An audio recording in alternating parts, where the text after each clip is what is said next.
At precisely 2 p.m. last Friday, inside the East Room of the White House, something extraordinary happened that most Americans completely missed. Donald Trump sat down with the CEOs of America's most powerful oil companies and made them an offer that should have been impossible to refuse. $100 billion. Access to the largest oil reserves on planet Earth. Government protection. Military security. And a promise that they'd be dealing directly with the United States. Not with Venezuela at all. And then, in front of cameras, in front of reporters, in front of the president himself. The CEO of ExxonMobil looked Trump in the eye and said one word that changed everything. Uninvestable. That single word, delivered with extraordinary bluntness by Darren Woods, the head of America's largest oil company, didn't just reject Trump's Venezuela oil plan. It exposed how desperate this entire operation has become. And by Sunday, Trump was on Air Force One furious, telling reporters he's inclined to keep ExxonMobil out of Venezuela entirely because, in his words, they're playing too cute. What we're watching right now is not just a disagreement over business terms. This is the collision between Trump's most audacious foreign policy gamble and the cold financial reality that even the promise of the world's largest oil reserves can't overcome. Decades of broken trust, seized assets, and political chaos. In the next several minutes, I want to take you inside that White House meeting. Reveal exactly what the oil executives said when the cameras were off, explain why Venezuela's 303 billion barrels of oil might not be worth the risk, and show you how this single moment could determine whether Trump's Venezuela intervention succeeds or collapses into one of the biggest strategic failures of his presidency. Because here's what you need to understand right now. This meeting wasn't just about oil. It was about credibility.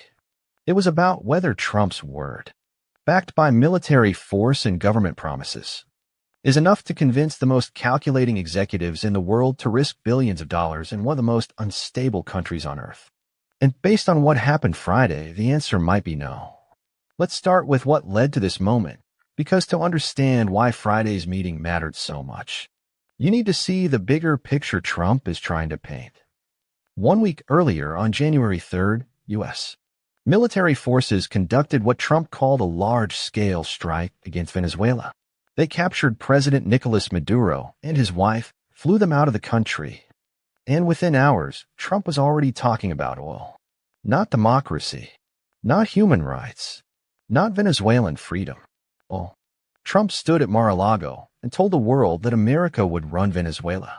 That U.S. oil companies, the biggest in the world, will go in, spend billions of dollars, fix the broken infrastructure, and start making money. He announced that the United States would immediately begin selling 30 to 50 million barrels of previously sanctioned Venezuelan oil. He said the money would be controlled by him as president to ensure it benefits the Venezuelan people and the United States.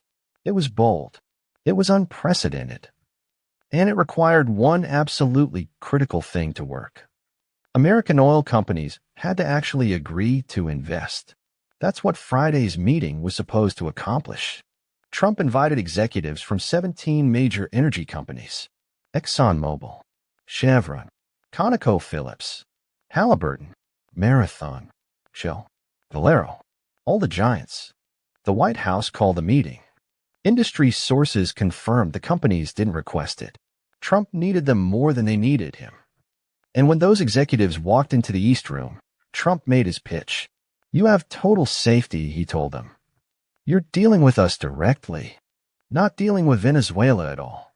We don't want you to deal with Venezuela. Our giant oil companies will be spending at least $100 billion of their money. Not the government's money. They don't need government money. But they need government protection. Trump pointed to the military presence off Venezuela's coast. We have an armada, he said, a giant armada like nobody's ever seen in that part of the world. He said he didn't think it would be necessary to use it, that everything was going well. But the message was clear. If you invest, we will protect you. With everything we have. And here's where it gets fascinating. Most of the executives in that room gave Trump exactly what he wanted to hear. They thanked him for his leadership. They praised American energy. They talked about the opportunity.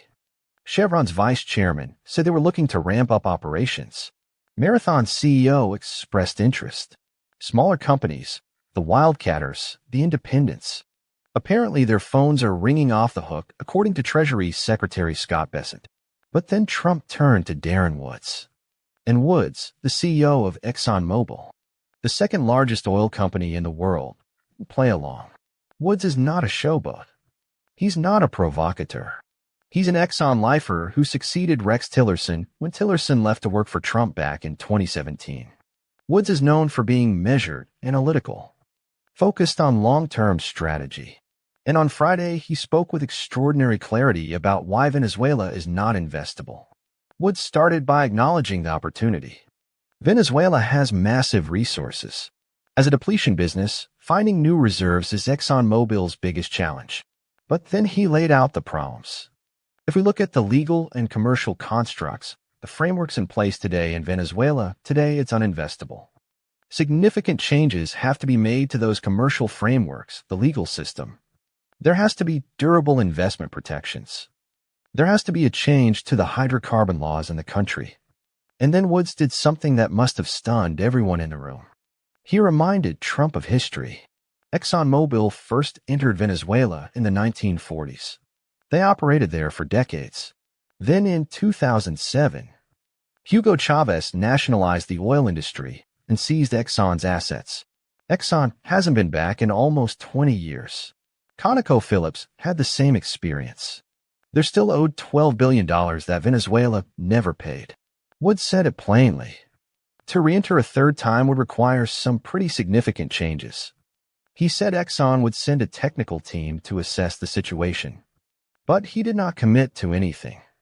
He did not promise billions. He did not agree to Trump's timeline.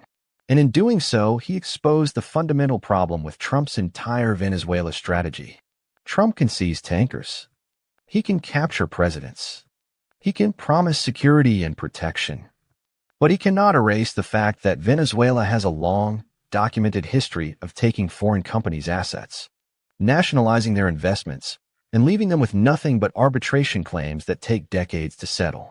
And oil executives, no matter how much they might want access to 300 billion barrels of reserves, have corporate boards, shareholders, and fiduciary responsibilities. They can't just gamble on Trump's word. According to sources in the room, Trump pressed Woods. He asked how quickly ExxonMobil could move if a deal were reached. Woods deflected. He talked about assessments, technical evaluations, legal frameworks. He was polite. He was professional. But he was also unmovable. And you could see it in Trump's body language. The frustration was building. When the public portion of the meeting ended and reporters were ushered out, the executives and administration officials continued talking privately for another hour. We don't know everything that was said, but we know what happened Sunday. Trump was on Air Force One heading back to Washington from Palm Beach. Reporters asked about the meeting, and Trump's response was remarkable. I didn't like Exxon's response. Trump said, "They're playing too cute. You know, we have so many that want it.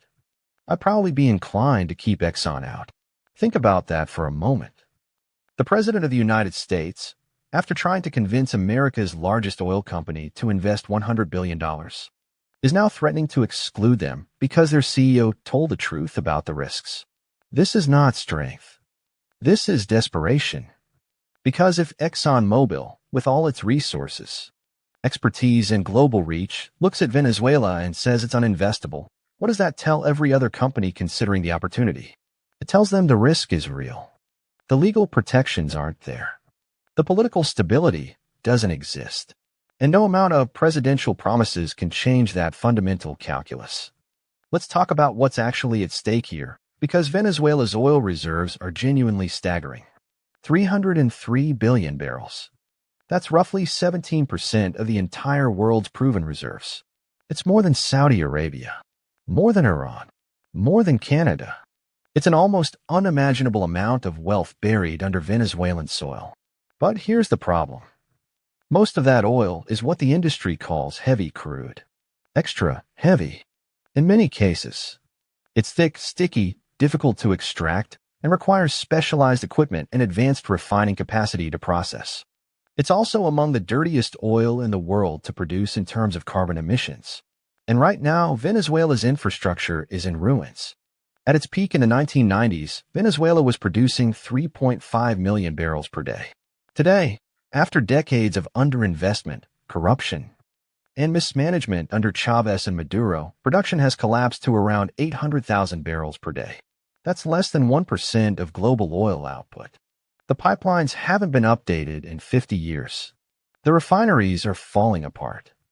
The skilled workers have fled the country. Energy analysts estimate it would cost more than $180 billion through 2040 just to get Venezuelan production back up to 3 million barrels per day. That's not profit. That's just the investment required to rebuild. And even then, you're betting that political stability holds, that the legal framework doesn't change again, and that whoever's running Venezuela in 5 or 10 or 20 years honors the deals being made today. That's the bet Trump is asking American oil companies to make. And when you put it that way, when you strip away the rhetoric and look at the cold financial reality, Darren Wood's position doesn't sound unreasonable at all. It sounds like exactly what a responsible CEO should say. But Trump doesn't see it that way. Trump sees Woods as someone who questioned him publicly, who made him look weak, who exposed the cracks in his Venezuela plan in front of cameras and reporters. And Trump's instinct, as always, is to attack, to threaten, to suggest that ExxonMobil will be punished for not playing along. The irony is almost painful. Trump positioned himself as the ultimate dealmaker, the businessman who could succeed where politicians fail. But here, when faced with executives who actually understand oil markets, risk assessment, and long-term capital allocation, Trump's tactics fall flat. Because these aren't politicians who can be intimidated with primary threats. These are CEOs answerable to boards and shareholders. They don't care about Trump's approval ratings. They care about return on investment. And right now, Venezuela doesn't offer that. Not without massive changes that Trump may not be able to deliver. Changing Venezuela's hydrocarbon laws requires a functioning government. Creating durable investment protections requires legal stability. Guaranteeing security requires more than just an armada off the coast. It requires Venezuela itself to become a country where the rule of law actually means something. Can Trump deliver that? Maybe. But it would take years. And oil executives know that presidents serve 4-year terms. What happens if Trump leaves office and the next administration reverses course? What happens if Venezuela destabilizes again? What happens if there's another nationalization, another asset seizure, another decade of arbitration claims? These aren't theoretical concerns. This is exactly what happened before. And executives who lived through it, who watched billions of dollars in assets disappear, who spent years in international courts trying to recover losses, they remember. Darren Woods remembers. His predecessor Rex Tillerson dealt with Venezuela's nationalization firsthand. The institutional memory at ExxonMobil is long, and it's skeptical. So where does this leave us? Trump needs private capital to make his Venezuela strategy work. The U.S. government isn't going to spend $100 billion rebuilding Venezuelan oil infrastructure. That was never the plan. The plan was always to get American companies to do it, with U.S. security guarantees as the incentive. But if the biggest companies won't commit, if ExxonMobil and ConocoPhillips stay on the sidelines, then Trump is left with smaller players, wildcatters, independent operators who might be willing to take bigger risks for potentially bigger rewards. And maybe that's enough.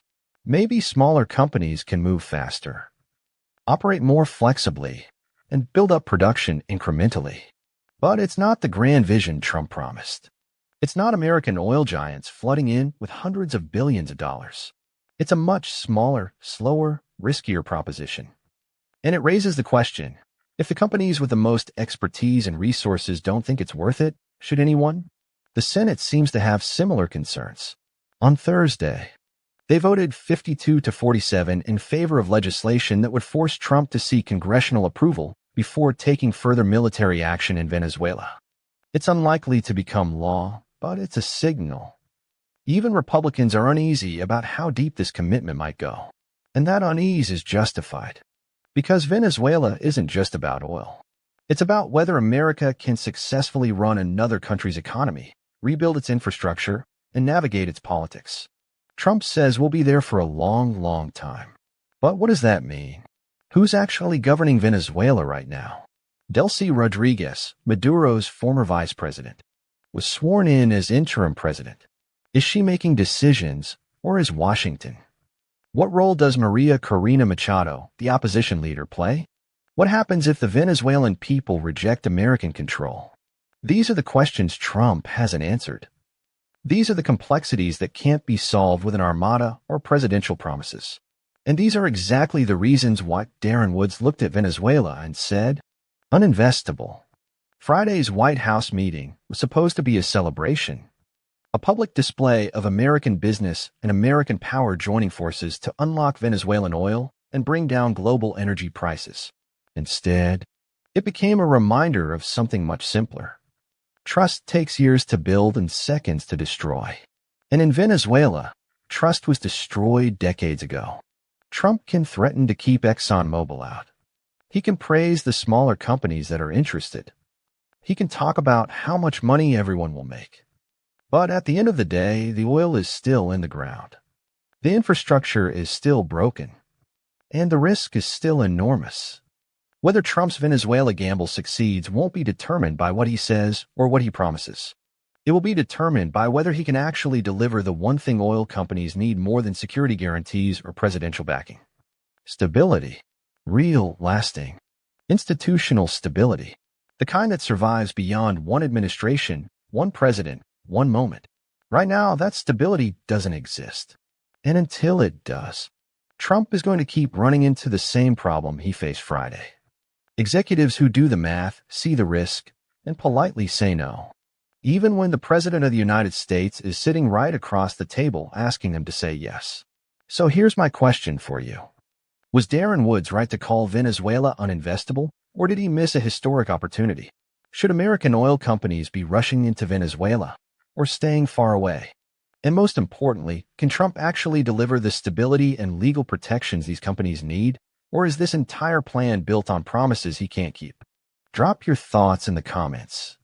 I genuinely want to know what you think about this because it's one of the most consequential decisions facing American foreign policy and energy strategy right now.